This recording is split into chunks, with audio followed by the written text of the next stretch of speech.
The crying began before the plane even left the gate. It wasn't the sharp, momentary cry of discomfort. It was relentless, broken, desperate. Ethan Cole stood frozen in the narrow aisle of Flight 417, one arm holding a diaper bag, the other cradling his 6-month-old son, Noah.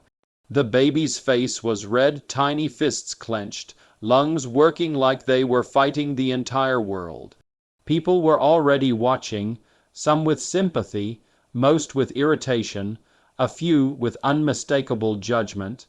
Ethan felt every single stare. "I'm sorry," he whispered instinctively, though no one had spoken yet. "I'm really sorry." This was his first flight alone with Noah, his first flight since everything had fallen apart. 2 months earlier, Ethan's wife Lily had died suddenly from a brain aneurysm. One moment she was laughing in the kitchen, teasing him about burning toast. The next, she was gone. No warnings, no second chances, just silence where a voice used to be. Now Ethan was a single father, barely sleeping, barely eating, trying to learn how to be two parents at once. This flight from Seattle to Boston was supposed to be a fresh start. Lily's parents were waiting. They wanted to help. They wanted Noah close. Ethan just wanted to survive the next 5 hours. He found his seat 24B, squeezing past a woman with noise, canceling headphones who didn't bother hiding her annoyance. Noah's cries echoed louder as the cabin filled. Ethan sat, buckled his seatbelt, and gently bounced his son. "SHH, hey buddy, Daddy's here," he murmured, voice trembling. Nothing worked. The crying intensified during takeoff. As the engines roared, Noah screamed like he was in pain. Ethan tried feeding him, then rocking, then walking the aisle until a flight attendant gently but firmly asked him to sit. Passengers sighed loudly. Someone muttered, "Unbelievable." Another whispered, "Why bring a baby on a plane?" Each word landed like a punch. Ethan's hands shook. Sweat formed at his temples. He felt like he was failing again. He leaned his forehead against Noah's tiny head.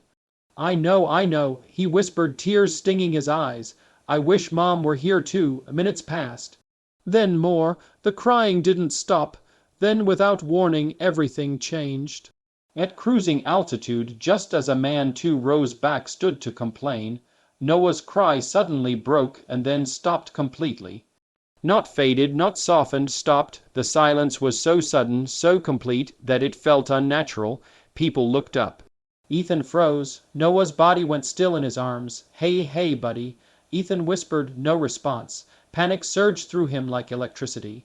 "Noah," his voice cracked. "Noah." He gently shook him. Nothing. The cabin, once buzzing with irritation, fell into an uneasy quiet. Even the engines seemed distant. A flight attendant noticed immediately. She rushed over, eyes sharp. "Sir, is everything okay?"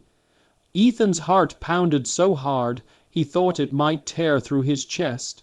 He stopped crying. Ethan stammered, "He's not moving. Training took over. Lay him flat," she said calmly. Right here, passengers leaned forward, phones lowered. Complaints vanished. Another attendant ran to the cockpit. Ethan laid Noah across his lap, hands trembling violently.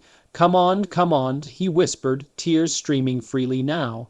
The attendant checked Noah's breathing. Her face tightened. "I need a medical professional," she called out. For one horrifying second, no one moved. Then a voice spoke up. "I'm a pediatric nurse." A woman in her 40s stepped forward, already washing her hands with sanitizer. "I'm a paramedic," another man added, standing from the aisle seat. They worked quickly, gently stimulating Noah, checking airways, counting seconds that felt like years. Ethan felt like he was watching from underwater. This couldn't be happening. He had already lost Lily. The universe couldn't take his son too. "Breathe, Noah." Ethan sobbed. "Please breathe." The nurse rubbed Noah's chest firmly. "Come on, little guy," she whispered. 1 second, 2, then a soft gasp, a tiny shudder, and then the most beautiful sound Ethan had ever heard. A cry, not frantic, not painful, alive. The cabin exhaled as one. Someone whispered, "Thank God." Applause broke out, hesitant at first, then spreading. Not loud, not celebratory, relieved. Ethan collapsed forward, clutching Noah against his chest, sobbing openly. He didn't care who saw. "I've got you." He whispered over and over, "I've got you." The flight attendants monitored Noah closely. The pediatric nurse stayed nearby for the rest of the flight. An emergency landing was considered, but Noah stabilized quickly. The nurse believed it was a brief breath-holding episode, possibly triggered by pressure changes and distress. Still, everyone stayed alert. Something else changed too. The woman with the headphones removed them and leaned over. "I'm so sorry," she said quietly. "I didn't know. A man passed Ethan a bottle of water. You're doing great," he said. Really? Even the person who had complained earlier avoided Ethan's eyes ashamed. The crying that once annoyed them now felt like a gift. For the rest of the flight, Noah slept peacefully against Ethan's chest, and for the first time since Lily's death, Ethan felt something unfamiliar settle in his heart. Not happiness, but hope. When the plane landed in Boston, passengers waited. They didn't rush the aisle. They let Ethan stand first. As he walked off the plane carrying his son, people smiled at him, not the polite smiles of strangers, but the quiet recognition of people who had witnessed something fragile and real. Outside the gate, Lily's parents were waiting. Her mother gasped when she saw Noah. "Oh, my baby," she whispered, pulling Ethan into a gentle hug. Ethan closed his eyes. For months, he had felt like he was barely holding himself together. But standing there, with his son breathing softly against him, surrounded by people who cared, he realized something. He wasn't failing, he was surviving, and sometimes survival was the bravest thing a person could do. That night, as Noah slept in his grandmother's arms, Ethan stepped outside and looked up at the stars. "Did you see that, Lily?" he whispered. "He's strong, just like you." The world hadn't gone silent after all.